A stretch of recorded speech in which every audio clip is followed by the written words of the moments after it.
L'exposition Suspension, une histoire aérienne de la sculpture abstraite, 1918-2018, se tient dans 2 lieux, simultanément, au Palais d'Iéna où je me trouve, dans cet escalier monumental qui accueille l'œuvre Sphère-Trame de François Morellet. Elle se tient également à Londres, à la Galerie Olivier Malingue, pour un volet parallèle. Un siècle de sculpture rassemblé en quelques chefs-d'œuvre de la sculpture du XXe et XXIe siècle. L'exposition est une coproduction entre le Palais d'Iéna qui nous prête ces lieux fantastiques, mais aussi d'Olivier Malingue qui a rendu tout cela possible, ainsi que la publication d'un livre sur le sujet que j'ai eu l'honneur de signer.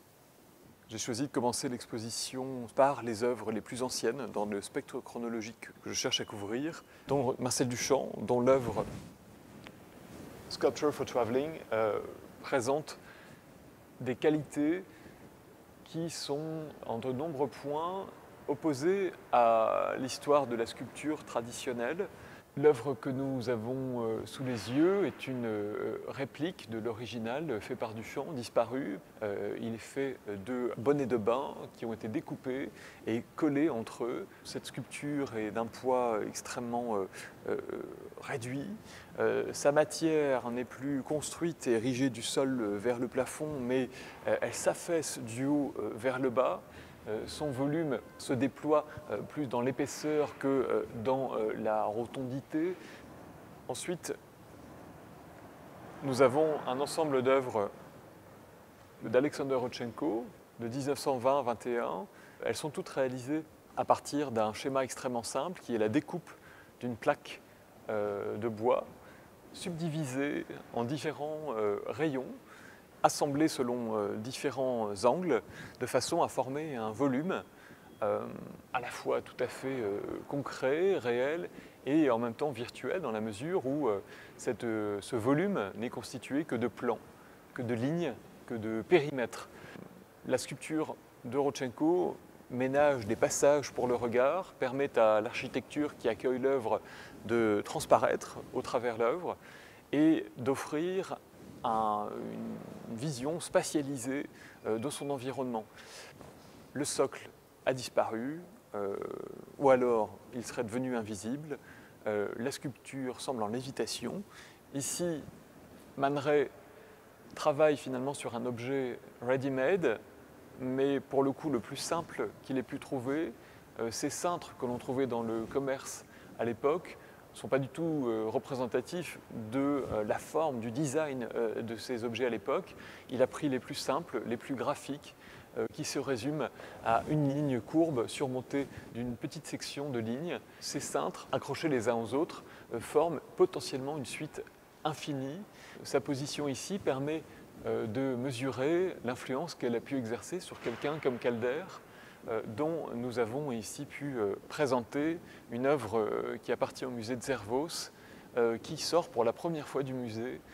C'est une très belle sculpture du début des années 50, constituée d'éléments monochromes, noirs, qui ne s'apprécient réellement qu'en dessous d'elle. Ce n'est pas une sculpture qui va s'imposer physiquement, mais qui va s'offrir au regard autant qu'elle va s'y dérober. Cette logique, on la retrouve à la même époque chez un artiste moins connu que Calder, le Britannique Lynn Chadwick, qui va offrir une composition beaucoup plus systématique et très souvent inspirée d'animaux fantastiques.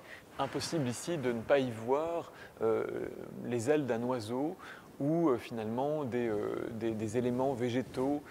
Le blanc permet finalement de compenser l'effet de mouvement et la suspension qui sont déjà des effets fortement spectaculaires. Et c'est à ce titre que la plupart des artistes ont choisi des formes le plus concentrées possible. Ici, Bruno Munari, un des grands inventeurs aussi du mobile, qui développe ses toutes premières inventions en même temps que Calder en 1933. Cette œuvre est un hommage évidemment appuyé à Mondrian, au néoplasticisme. Elle est remarquable notamment par la subtilité et la simplicité de ces éléments qui s'articulent entre eux par le biais de ce simple fil blanc.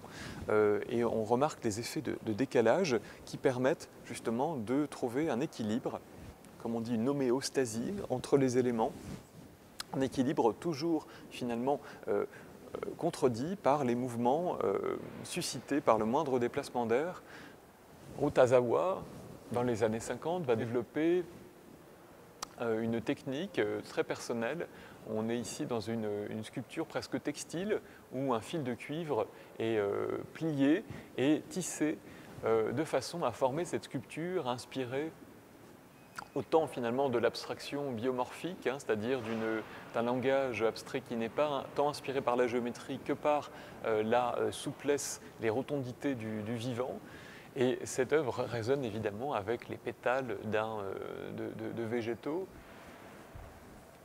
Cette sculpture de Bruno Munari prend une autre direction en utilisant une trame métallique industrielle que l'artiste va plier en créant des courbes, des superpositions et en générant des effets de moiré nés de la superposition des grilles entre elles, du jeu des ombres. Et la légèreté de la sculpture, son côté extrêmement délicat, va lui permettre au fond de suivre les mouvements des courants d'air. Cette œuvre d'Yves Klein, Relief planétaire bleu, a cette qualité de représenter une forme de concision absolue de la sculpture, du volume, la sphère qui allait forcément intéresser Yves Klein, au-delà des tableaux monochromes ou des sculptures, on pense par exemple aux éponges, on pense aussi à cette photographie où le peintre se jette dans le vide. C'est une obsession tout à fait liée à l'époque et qui explique la naissance de ces œuvres. La pluie bleue qui est là échappe aussi à la corporéité, à la densité que l'on peut voir dans la sphère bleue. Elle est formée de lignes verticales, toutes suspendues une à une. Toutes ces tiges sont recouvertes de ce fameux pigment IKB, légèrement pulvérulent. Ici, d'une certaine manière, la pluie semble être retenue, figée, en lévitation. Dans les années 60, Hans Haacke est un des artistes les plus prolifiques du courant cinétique. Il va, en 1964, créer cette œuvre intitulée Wave. Il va travailler sur la dispersion de la matière, sur l'électricité, sur les champs de force. La surface que vous voyez ici va, pour peu qu'on l'active, produire un phénomène absolument magnifique. Une sorte d'hommage à Hokusai. Et cette suspension aérienne va permettre de produire le mouvement, le balancement latéral nécessaire à la genèse du motif. Gertrude Goldschmidt, dite Gego, fuit l'Allemagne nazie en 1938 pour se réfugier au Venezuela, où elle va très rapidement s'intéresser à la réduction formelle, à toutes les méthodes possibles pour simplifier la sculpture. La sculpture de Gego, très rapidement, dès la fin des années 50, va être constituée de lignes, de périmètres. On ne trouvera plus de surface entre les lignes qui définissent d'habitude les plans, mais uniquement des arêtes. Cette œuvre de Carlos Cruz Diez s'inscrit dans une histoire commencée en 1965.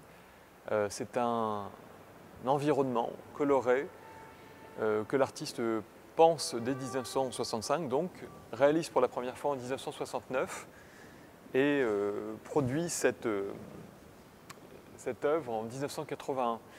C'est la première fois qu'elle est montrée depuis et elle a pour elle d'être à cheval entre la sculpture et l'architecture. Elle a cette particularité aussi d'être pénétrable. On peut, en tant que spectateur, y évoluer et constater l'effet qu'elle va avoir sur nous. Cruz Diez voulait qu'on soit immergé dans des bains de couleurs, mais elle va aussi immerger l'environnement dans une volonté patente de dématérialiser la sculpture, mais aussi la couleur, ce qui justifie notamment la finesse de ces plaques qui ne voudraient être qu'une pure impression rétinienne finalement matérialisée.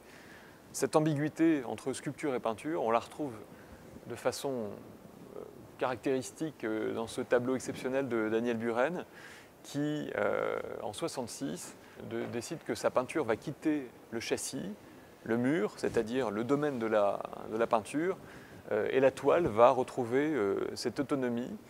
Cette toile va être la toute première peinture-sculpture, et de cette façon anticiper la fameuse peinture-sculpture du Guggenheim en 1971. C'est une sculpture qui se regarde de devant, mais aussi de derrière. Elle est devenue une ronde bosse.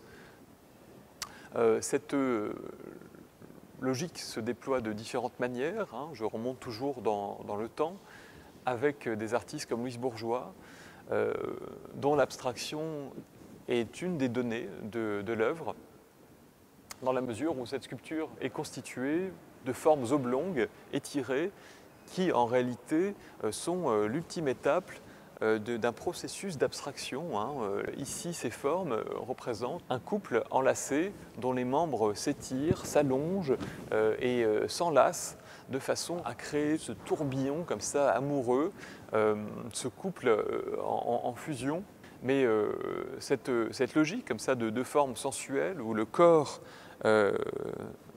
est absent, en tout cas de façon évidente, mais présent dans les différentes rotondités, différentes courbes, différents allongements. Comment ne pas penser à des muscles étirés, comment ne pas penser à de la peau quand on voit la matière de cette sculpture d'Ernesto Neto constituée de simples bas et de simples perles destinées à faire des colliers qui vont offrir des rôles de contrepoids et créer cet équilibre extrêmement fragile de la sculpture qui semble arrêter dans sa chute vers le sol. Cette sculpture de Jesus Rafael Soto de 1968 est une des toutes premières sculptures pénétrables qu'il ait réalisées. Inspiré par son ami Yves Klein et sa pluie bleue, ainsi que sa pluie rouge, Soto va décider d'en développer la logique en un système davantage optique, cinétique. Cette idée d'une sculpture qui n'est plus seulement offerte à l'œil, mais aussi au corps et à la peau d'une certaine manière, est tout à fait inédite. Et cette sculpture marque le départ d'environnements beaucoup plus grands, beaucoup plus architecturaux chez Soto. Julio Leparc va déployer dans l'espace exactement la même forme, exactement le même motif, mais le répéter à nombreuses reprises afin de produire cet enchevêtrement, ces plaques d'acier inox suspendues tout à un fil vont réagir de façon extrêmement sensible au moindre courant d'air, mais aussi au jeu de lumière, aux couleurs de l'environnement.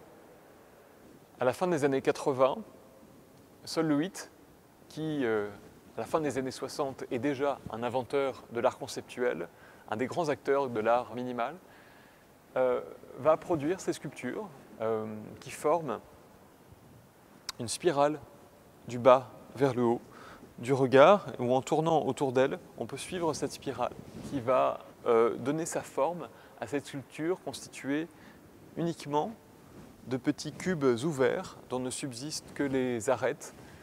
C'est un des grands chefs-d'œuvre de Sol LeWitt qui est présenté ici à proximité d'un autre fondateur de l'art minimal, Robert Morris.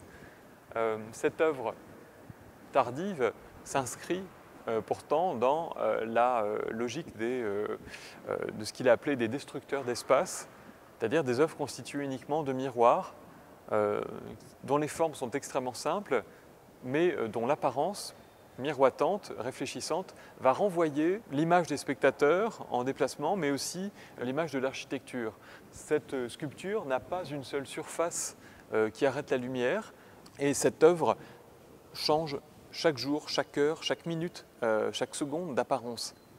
Xavier Veillant nous a offert ici une sculpture composée uniquement de sphères. Évidemment, l'héritage de Calder est tout à fait sensible, la référence est appuyée. Donc ici, ce gris est une des non-couleurs prônée par Mondrian avec le noir et le blanc, de façon à offrir une forme de neutralité. Léonard Antunes, comme Duchamp, avec sa Sculpture for Traveling, travaille sur l'affaissement, sur l'élasticité des formes, sur leur caractère chaotique finalement, autant que sur leur construction. Donc la sculpture est monochrome. Les éléments que l'artiste a rassemblés ici sont des lanières de cuir dont la plupart servent comme harnais pour des chevaux. Cette idée d'une sculpture qui s'affaisse, qui joue de la gravité, qui lui résiste et qui en même temps se rend à elle, est patent dans la sculpture des Guoyang, composée d'un matériau extrêmement pauvre. Hein. Ici, on parle de paille de plastique tissée de façon artisanale, très rigoureuse, par des artisans coréens qui vont constituer cette sculpture extrêmement simple, composée juste de deux couleurs, le noir et le blanc, un renvoi finalement à des formes folkloriques de la Corée du Sud, mais aussi à une forme d'imaginaire du fantôme asiatique, où ces fibres renvoient finalement à des cheveux, à des visages cachés. Bref, cette forme inquiétante va venir clore cette travée de l'exposition, renforcée par ce système qui la porte et qui permet de comprendre l'importance de la marionnette finalement chez Guoyang. Petite précision, impossible bien sûr de toucher à ce monument patrimonial exceptionnel français. Il a fallu donc créer ces bagues et ces câbles. Ce système permet d'accrocher autant les sculptures les plus massives, les plus pesantes, que les plus légères. On pense à cette sculpture de Joel Shapiro, un sculpteur américain de cette tendance du minimal art, mais chez qui la figure humaine est toujours présente. Et ces sculptures, pourtant abstraites, résonnent sciemment chez l'artiste de la figure humaine. Ici, impossible de ne pas voir un corps fait avec ce qui pourrait être des débris, assemblés tout simplement avec un pistolet à clous, qui laisse comme ça les pointes hérisser les surfaces peintes de façon extrêmement rapide par l'artiste, en laissant apparaître toutes les irrégularités du bois, les coups de pinceau. On retrouve cette logique d'articulation avec le corps, d'articulation avec l'espace. Ici, on peut non seulement tourner autour de la sculpture, mais passer en dessous. Olafur Eliasson, dont on connaît davantage des structures géométriques suspendues, héritées de Rodchenko, a produit pour cette exposition une œuvre constituée d'une section de troncs d'arbres qui était en fait du bois flotté, un bois retrouvé sur des rives, qui s'est à mesure totalement desséché et que l'artiste a sculpté de façon à produire un biseau qu'il a recouvert de peinture pour créer en anamorphose une rose des sables ou rose des vents qui renvoie finalement à la propriété magnétique de la sculpture. Elle est équipée en effet d'un aimant très puissant qui va aligner cette sculpture fixée à un seul fil vers le nord magnétique. Arthur Lécher a produit cette œuvre spécialement pour l'exposition, lui aussi. Elle a ceci de particulier que d'être la plus légère, la plus immatérielle de toutes. Elle traduit la compréhension de l'artiste des enjeux de la sculpture suspendue, qui est justement d'échapper à la gravité, ou plutôt de jouer avec elle, mais aussi finalement de ne pas sacrifier pour autant les effets visuels.